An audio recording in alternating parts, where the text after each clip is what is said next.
ආත්මය ඉතාමත් දුර්ලභ දෙයක් කියලා බුදුන් වහන්සේ පවා දේශනා කරලා තියෙනවා. මේ දුර්ලභ මිනිස් ආත්මය තුළදී අපිට මොනතරම් දේවල් මගේ හැරෙනවද?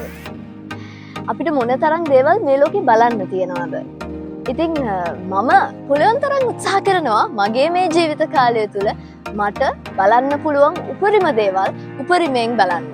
ඉතින් ඒ අවස්ථාව ඔබත් එක්ක බෙදා ගන්නට තමයි හේමමාලිස් ඩයරි මේ පිටුව මම වෙන් කරන්නේ. ආයිබෝවන් අදත් සූදානම් අපි ඔබත් සමග තවත් අපූර්ව ස්ථානයකට හේමමාලිස් ඩයරි පිටුව වෙන් කරන්නට.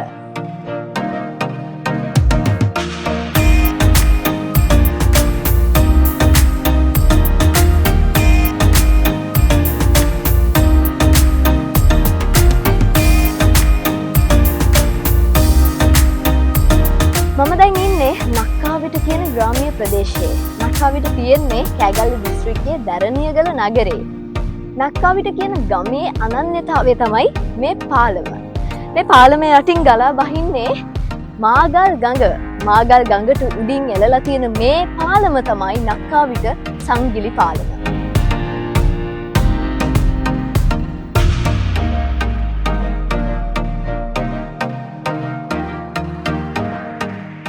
මේ සංගිලි පාලම ඉදිවෙන්නේ 1919 බ්‍රිතාන්‍යයන් අතින්. ඒ කාලේදී නම් මේ පාලම ඉදිවෙන්නේ මේ කේබල් සමග මී වගේ දැව කඳන් ආශ්‍රයෙන්. නමුත් පසු කාලීනව මේ පාලම ප්‍රතිසංස්කරණය කරනවා මේ විදිහට මේ ප්‍රදේශයේ තරුණ කැලගේ සහභාගීත්වයෙන්. ඒ වගේම තමයි මේ පාලම මේ ප්‍රදේශයේ ප්‍රදේශවාසීන්ට මහඟු වටිනා සම්පතක්. මොකද වර්ෂා කාලයේදී මේ පාලමට යටින් ඉදි කරලා තියෙන බොහෝ පාලම් වර්ෂාවත් එක්ක ගැලවිලා ගිහින් තියෙනවා. ඉතින් මේ පාලම තමයි මේ ප්‍රදේශවාසීන්ට තියෙන වටිනම සම්පත.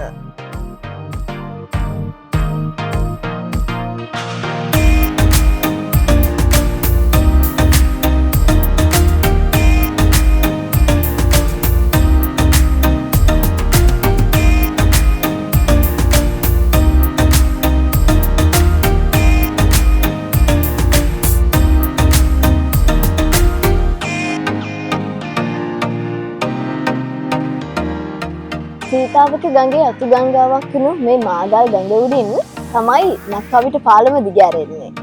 නක්කාවිට පාලම දෙමෝදර ආරුක්කු නවය තරම් ජනප්‍රිය නෑ. හැබැයි මේ පාලමට දේශීය වශයෙන් සංචාරකයන්ගේ ආකර්ෂණය නොඅඩුව ලැබෙනවා. නක්කාවිට පාලම අඩි 80ක උසකින් යුක්තයි. ඒ වගේම මේ පාලමේ දිග අඩි 400ක්.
මම දැන් ඉන්නේ මේ නක්කාවිට පාරේ නූරිය කියන ප්‍රදේශයේ. මේ නූරිය ප්‍රදේශයෙන් තමයි අපි ඊළඟට යන අපූර්ව ස්ථානයට යන්න පාර තියෙන්නේ.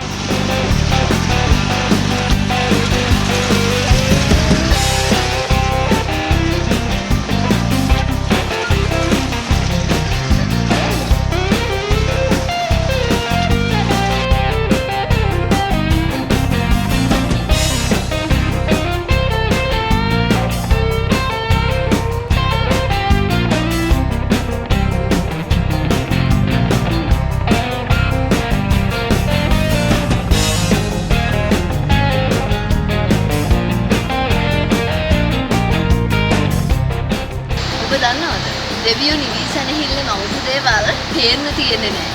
ඒව තියෙන්නේ සැඟවිලා. දැන් අපි යන්නේ ඒ වගේ සැඟවුණු අපූර්ව තැනක් බලන්න. සමහර විට මම මේ කියන ඉඟිය ඔබට මගේ පිටුපසින් පෙනෙන්නටත් ඉඩ තියෙනවා. වැඩි කතාවක් මොකටද? අපි කියලා බලමු. මේ අපි දැන් යන්නේ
ලෝකයේ මුදල් වලට ගන්න පුළුවන් දේවල් කොච්චර තිබුණත් සැනසීම කියන දේ සල්ලි වලට ගන්න බෑ. අපේ ජීවිතයේ තියෙන බොහෝම කෙටි කාලයයි. ඒ ජීවත් වෙන කෙටි කාලේ අපි සල්ලි හම්බ කරලා, බදු ගෙවලා ඔහේ අපේ ජීවිතේ ඉවර කරලා දානවා. හැබැයි ඊට වැඩිය දෙයක් මේ ජීවත් වෙන ටික කාලේ අපිට කරන්න තියෙනවා. මේ වගේ පොළපාට පරිසරයක හඩා හැලෙන දියැලක් ළඟ ඉඳගෙන ජීවිතේ සුන්දරම තැන් මතක් කරන එක තරම් තවත් සැනසීමක් මට නම් නෑ. මම දැන් ඉන්නේ ලක්ෂණාව දියැල්ල ෆාමුල. මේ දියැල්ලක් හිටන්නේ දැරණියගල ප්‍රදේශයේම. ඔබට මතක ඇති අපි එනකොට නක්කාවිට පාරේ ඉඳන් බලනකොට මේ දියැල්ල අපූර්වට කඩා හැලෙනවා අපිට පෙනුනවා. අන්න ඒ දියැල්ල ෆාමුල තමයි දැන් මම ඉන්නේ.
ලක්කනාව දියැල්ලට සමීප විය හැකි පහසුම මාර්ගය තමයි දැරණියගල හරහා නක්කාවිට රුහුණිය පාර. නක්කාවිට ඉඳලා කිලෝමීටර් 4ක වගේ දුරකින් මේ දියැල්ල පිහිටලා තියෙනවා.